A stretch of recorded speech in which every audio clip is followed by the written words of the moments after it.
تبسم وخل الهموم وخل الغموم وخل الضجر ولا تبتئس من صروف الزمان ولا تشتكي من طعون البشر.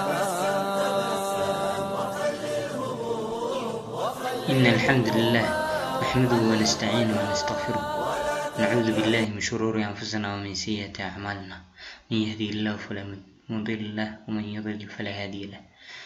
بسم الله الرحمن الرحيم. السلام عليكم ورحمة الله وبركاته. kusoo dhawow kooraskan cusub insha Allah maanta bilaabi doono casharkan wuxuu ku saabsanaan doonaa CSS ku waxa weeyaan cascading style sheet. marka hore intaan CSS bilaabin introduction ayaan casharkan koowaad ugu talagalay. CSS kuna wuxuu ka tirsan yahay web development series kooraskan. hadaba waa maxay CSS? intaan CSS ku gelin waxba laga rabaa anigana waxba laga rabaa. waxa laga rabaa prerequisites waa waxa laga rabaa HTML for beginners inaad garanaysid HTML ku waa hypertext markup language inaad marka hore garanaysid weeyaan. way jiraan casharaan YouTube ku jira website kale ku jira HTML ka lagu baranay. haddaanad garanayn koorskan ma sii wadi kartid. marka please dib ugu noqo casharaanta HTML soo bar HTML wixii HTML ka marka soo dhamaysid CSS kan baad ku xigsiinaysaa. hadaba note we will introduce a new HTML elements in CSS tutorial because they go hand in hand together. CSS ku kama maarmayo markastaba HTML elements ku markastaba way ku dhex jirayaan. CSS ku maaha luqad gooni oo sideeda loo barto. HTML ka ayuu la socdaa. HTML ka dad garanaysi CSS kana oo sii wada kartaa. what will I need maxaan u baahanay si aan hadaba CSS kan u barto. kaliya waxaad u baahantahay notepad kan Windows ka lagu soo dejiyo iyo notepad plus qaar kale oo lagu bahlayana way jiraan. marka kaliya notepad keenan baan iska isticmaal doonaa baalkii lagu soo dejiyo laptop kan Windows 10 iyo Windows yada kale. hadaba cashirkeena haddaan sii wadano what is CSS? waa maxay CSS?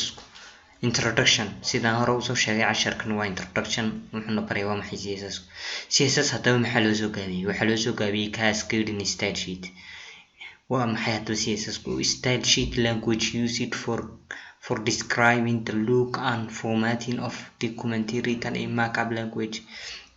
style sheet ku waa horta waa language waa luqad loo isticmaalo inuu noo qeexo iyo sida uu egtay ama formatka uu qorantay markup language kuna HTML keeni ayuu noo qurxinayaa waan u geli doonaa sida noo qurxinayaa ayuu HTML keeni ayuu si fiican noogu bandhigayaa.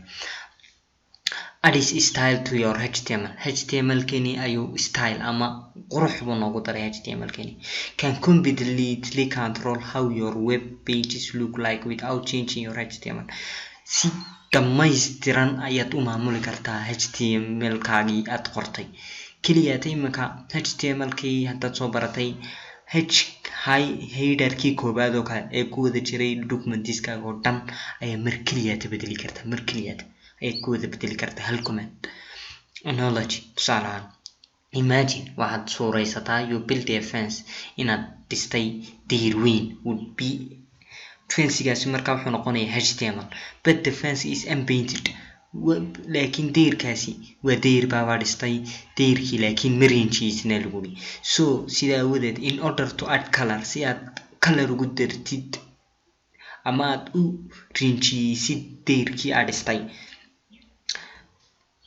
you need waxa u baahantay paint waxaad u baahantay rinji baad u baahantay. hadaba waxa marka hore ku yiri deer baa dhistay kaba soo qan deerkii markaa dhistay waxa deerku markaa dhistid uu fooliyay deerkii waa dhistay laakiin uu foolxay. si aad hadaba aad u qurxisid waxa u baahantay rinji. deerku marka hore rinji ma laha rinji baad u baahantay. hadaba so paint would be a CSS in this analogy. hadaba paintigu wuxuu noo noqonayaa wuxuu noo geliyaa css ku wuxuu noo geliyaa meeshii paintiga oo range-gii ayuu css ku noo noqonayaa diirkiina html kii baa noqonaya bilaa html css lama dhisi karo oo iminka diir bilaa diir range marin kari maysid waa inaa marka hore diir dhistaa diirku si u qurux bato waa inaa range marisaa range-gii css buu noo noqonayaa diirkiina html buu noqonayaa hadaba si aan example ahaan ku tuso sida html-ka css-ka html-ka loo dhexgeliyo intan code aan soo qoray marka waad garanaysaa html-kii markaa soo baratay doctype-kii html-kii baan furay html-kii baan xidhay bodygii baan furay bodygii baan xidhay headkii baan furay headkii baan xidhay title baan ku dhex qoray introduction to css hadaba iminka h1 markaan qorayno saddex hab ayaa loo dhexgelin karaa css-ka habkii koobaad waa soo dhigatay oo waxaa la kala idhaahdaa habka koobaad waa soo dhigatay inline baa la idhahdaa inline baa la idhahdaa habka labaadna waa iminkan ku dhigaya waxaa la idhahdaa internal style sheet habka saddexaadna wuu noo soo socdaa waa external style sheet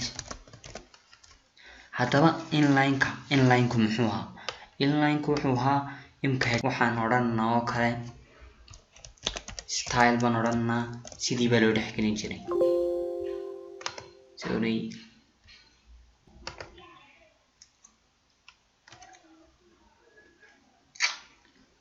habkii koobaad wuxuu ahaa iminka h1 kaas inaan dhexgelino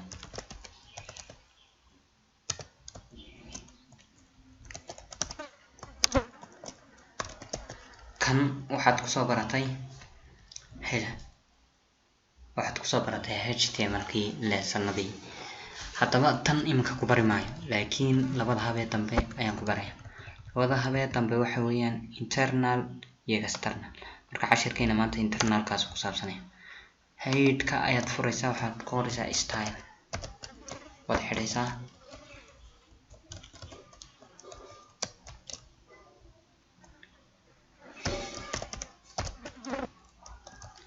hadaba h1 kii baa soo qaadanaysaa h1 soo qaado h1 marka soo qaadatid waxaad ku odhanaysaa background color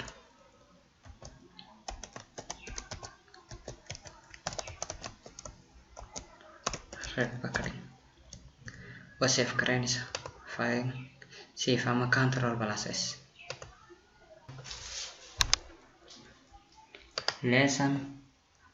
lesson.html inline-ka html baad ugu dambeysiinaysaa laakiin ma dhow ayaan css odhan doonaa laakiin iminka html baa ugu dambeysiinaysaa